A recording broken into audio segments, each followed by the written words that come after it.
Hello guys, അപ്പം നമ്മളൊരു ഹോട്ടലിൽ വന്നേക്കാണ്. ഈ ഹോട്ടലിൽ മാത്രമേ തുറന്നിട്ടുള്ളൂ.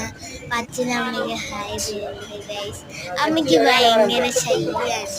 അപ്പം ഞാൻ അവിടുത്തെ സ്ഥലമൊക്കെ കാണിച്ചിട്ടാണ് ഞങ്ങൾ ഇരിക്കുന്നത്. സൂപ്പർ സ്ഥലമാണ് ഇരിക്കുന്നത്. അനിയൻ പ്ലേറ്റൊക്കെ ഞങ്ങൾക്ക് 3 പേർക്ക് ഇങ്ങനെ ഇട്ട് കൊടുക്കുന്നുണ്ട്. എന്നിട്ട് അവൻ്റെ സീറ്റ് തന്നെയായിരുന്നു. അച്ഛൻ എല്ലാവർക്കും മന്തിയൊക്കെ വിളമ്പുണ്ട്.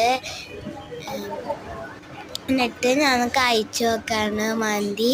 നല്ല ടേസ്റ്റാണ് ഗൈസ്. പിന്നെ ഞാൻ മയോണൈസും ചിക്കനും ഇട്ടിട്ട് ഒന്ന് കഴിച്ചു നോക്കാണ്. ചിക്കൻ സെപ്പറേറ്റ് ആണ്. അപ്പം ഞാൻ കഴിച്ചു നോക്കിയപ്പോൾ നല്ല ടേസ്റ്റ് ഉണ്ട് ഗൈസ്. ഉറപ്പായിട്ട് വരണം കേട്ടോ. എനിക്ക് എന്തായാലും ഇഷ്ടപ്പെടും കേട്ടോ. ഇവിടെ മന്തി മാത്രമല്ല, ഷവായി, പിന്നെ ഷവർമ അതൊക്കെ കിട്ടും. പിന്നെ ഇപ്പം ഞാൻ കഴിക്കുകയാണ്. പിന്നെ അനിയൻ എന്നോട് ചേച്ചി തരുമോ എന്ന് ചോദിച്ചപ്പോൾ ഞാൻ കൊടുത്തു. നല്ല ടേസ്റ്റാണ് ഗൈസ്, എനിക്ക് ഇഷ്ടപ്പെട്ടു. അപ്പോൾ ബൈ അല്ല ഗൈസ്. അൽഫാം കിട്ടും, ഷവർമ കിട്ടും.